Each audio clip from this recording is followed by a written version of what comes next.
Hi everyone, welcome back to Random Talk with NG.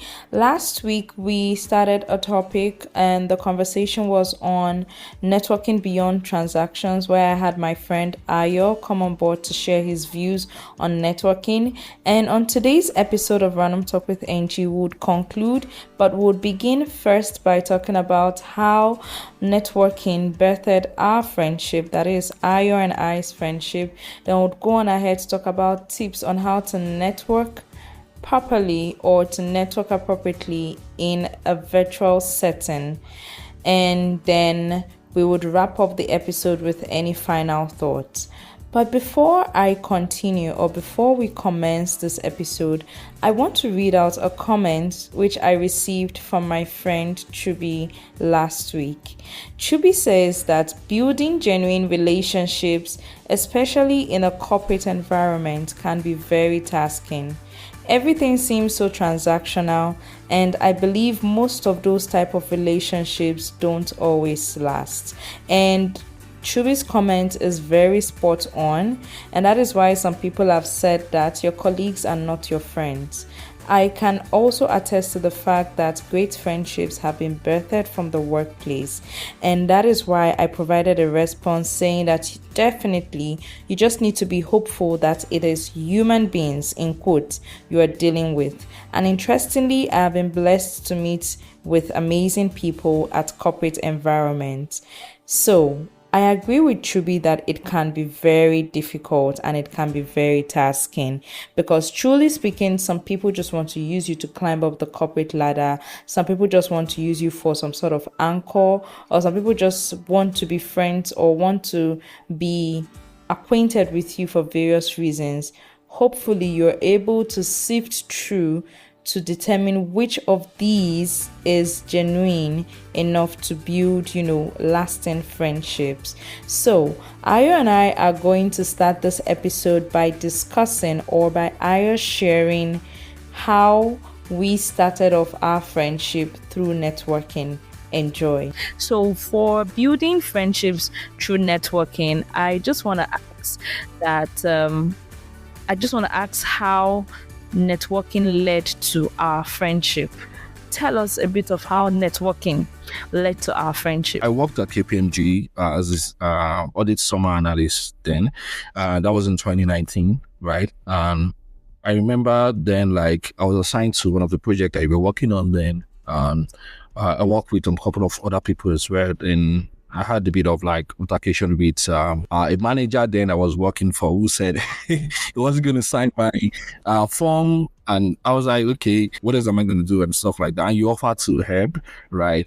It was really, it was something that was out of the box for me, because I wasn't thinking that, okay, you were going to even offer to help, right? Because I think I thought that was closer to someone else on the team, but as of then, right? But you randomly just said, oh, you were going to help, was something that I hold dear to me then, right? And after he did that, then we started talking and stuff like that. We didn't even started talking until I went back to school.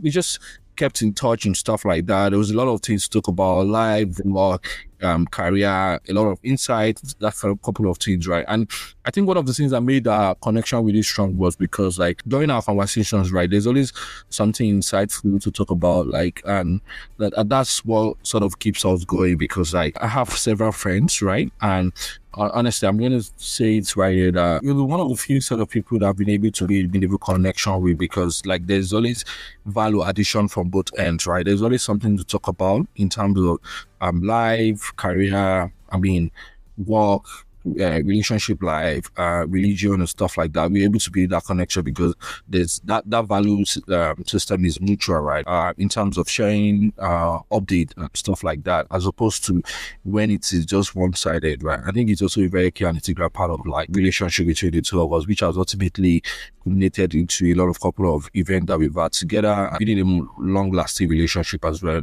Yeah, so that's all I can say about how we've been able to build friendship through networking. Yes. When you talked about value addition, it always makes sense that whenever you are done talking with somebody, the person should have left some value the person should have deposited some value in you and in you, such that the person reaches out or looks forward to reaching out to you next time. Because I know the number of times you've done stuff for me, send articles. I'm also able to ask you questions. Who would have thought? That's why when people talk about, when they want to network, that they're looking for someone higher up in the industry. And sometimes I'm thinking to myself, why are you looking for someone higher up in the industry? I'm not saying you should not someone higher up, but then again, have you thought about the people that are on the same level with you, your peers? There are people that you're going to make wealth with or create wealth with in the coming years. There are the people that as you climb in your career, they are also climbing. They can plug you in to opportunities. Have you also thought about how to network with those, for lack of better words, with those below you? Because those junior team members of yours are those that can say, I've worked with this person and I think the person will make a great addition. Because you see, you get referrals, and the referrals are like, even though I do not qualify for it, but I think you're a better fit. Even though I qualify for it, but I actually think that since we've had this conversation, maybe you are more knowledgeable about it. And so it's even important for people to realize and understand that in networking, you don't just need to go above you. You need to check peers, those on the same level with you, and then you also need to check your junior team members, those beneath you, because anyone can pull you into any opportunity. It all depends on how you're able to, network your way through to get that person to do it. So for me, what is one networking tip that you swear by, that you feel like, if you try this, there's no way the networking thing is not going to work? There's no way if we're not going to, have a connection, whether genuine or not, or a lasting one. But it is one networking tip that you live with and you abide with. Okay. So it brings you back to this same stuff that I mentioned before, the Ford methodology, right? It works every time because I've tried it several times, right? And like I said earlier, people like to talk about themselves. Honestly, there's nobody that I speak to today, and if I try to build a connection, I'm not going to start with all these the weird jargons about different industry before we start building connection, because it's boring to me, right? It's like I would rather prefer to build connection with somebody that I don't know, depending on either they are higher up or within my same level, or someone lower than me, by building asking them questions that are perhaps more personal to them, right? But they have to be comfortable with me before we can get to that sort of level, right? So I could talk about I notice you've been so stressed these days, hope you're well and stuff like that. Checking up on them, it might not be more than maybe once or twice in 2 weeks, but them opening up to you, telling you about what they're passing through, just listening to them alone, it's something as well, right? Because people like to be listened to, and you don't even need to say anything that much, but you listening to them, offering your bit of advice and stuff as well is also very key and integral. But for me, for instance, now I remember when I started, because I used to be very timid, right? But it took a while for me to start networking with people on a more personal level, rather, because I used to think about, what am I going to talk about? How are we going to build connection? But what I discovered is that you also have to broaden your horizon in terms of what you also know. So, for instance, now, when I was in school, I wasn't a fan of Formula One, right? But I remember speaking to someone there, and it was on and off, going around, talking about Formula One. That sort of piqued my interest, learning about new things, right? Also, you also have to think about cultural context as well. There's some things that specifically are related to a different market. So, for instance, now, if you're in the US, right, you see a lot of people talking about Super Bowl, Formula One, Viking, and so on. But a couple of interesting events, right? So you're able to build a connection. Also, you also have to depend on the market as well. What are the things that are really common in this market? Nigeria context, right? People talk about football. There are other things that you will always be able to talk about, in the Nigerian context, right? Hip hop music and Afro music. I'm a fan of all the varieties of music. So people might find connection by talking about books, right? I'm trying to, build that sort of habit of reading as well, because trust me, if you read a lot, there will always be something to talk about, honestly. But if you are limited in terms of what you know and you're not willing to push yourself to learn new things, right, it might be very hard for you to sort of build connection with somebody and offer sort of interesting insight that they don't have an idea about before, right? So you constantly be in position where you are learning new things. And so I remember during my time after my internship at Standard Chartered, I have one very good friend of mine. She's way older than me. I think she's like 55 of right now. She's like my mom age, right? But the way we started building connection is by, I mean, she noticed I'm very good with tech stuff, and I know a couple of things about coding and stuff like that. We just started talking about it, and she had like that sort of listening ear. So she just wanted to learn, wanted to hear about, okay, how do people get remote job and stuff like that? How does this thing really works on Excel and stuff like that? And we just from there we just pick up and we just became really close friends, right? So, I mean, it doesn't have to be something really complicated as well, right? We also talk about family, what they enjoy doing about the work, or what are the sort of dreams and aspirations. I remember then someone as a general manager in a bank is telling me that, oh, she won't mind being, just going into cooking, right? Or fashion, like after a career. So, like, I mean, people always want to talk about what exactly makes them happy, right? And that way you're able to be like a meaningful connection with them, and that makes it more interesting. And practice active listening as well. Yeah. Practicing active listening, I think that is one very, very key one. So this your networking tip. I hope to implement it.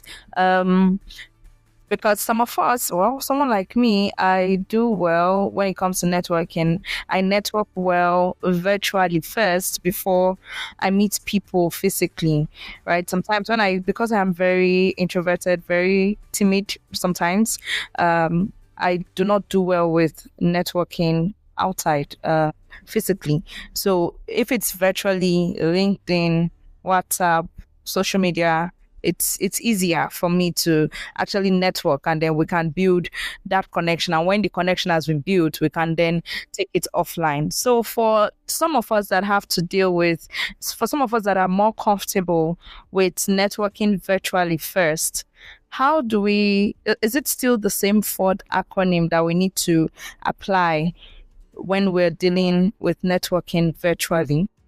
Oh, yeah, that's true. Because like virtual networking, it's a bit tricky because you don't understand or sort of like, let's say you're meeting someone for the first time, and you don't know too much about them, right? But like I said, it's very key and integral for you to know a bit about them online. Just do a random search, right?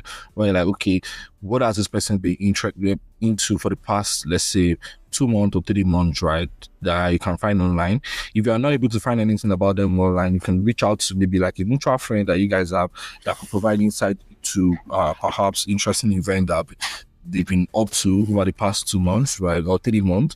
That way you can start out with that, like to diffuse the whole tension about networking with them.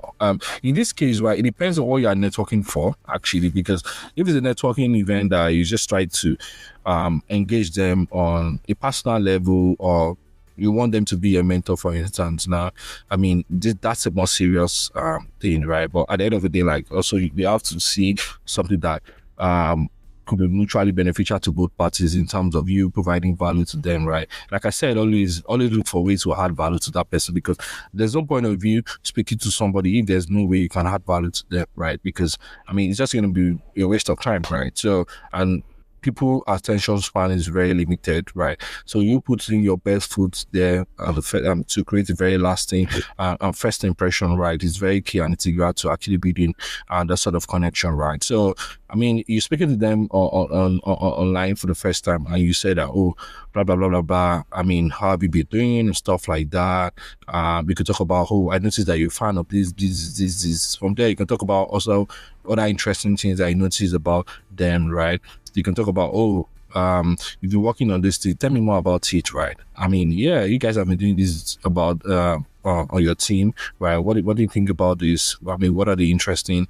I mean, how is this going to sort of affect maybe the global economy and stuff like that? That one is on a serious level, right? But that still takes me back to the whole first conversation, right? Like, it could be something simple as, okay, For instance, now you are in Nigeria and you are in the US. I know that the US weather is really cold right now. You could start a conversation with that. Oh, how are you coping with the weather there? Blah blah blah blah blah. You could talk about. I mean, if you've been to the US before, you could talk about your experiences. But I do that every time, right? When I'm trying to build a connection with somebody, depending on the market, right? Just look for something really interesting that you feel like they can relate to, and from there you can.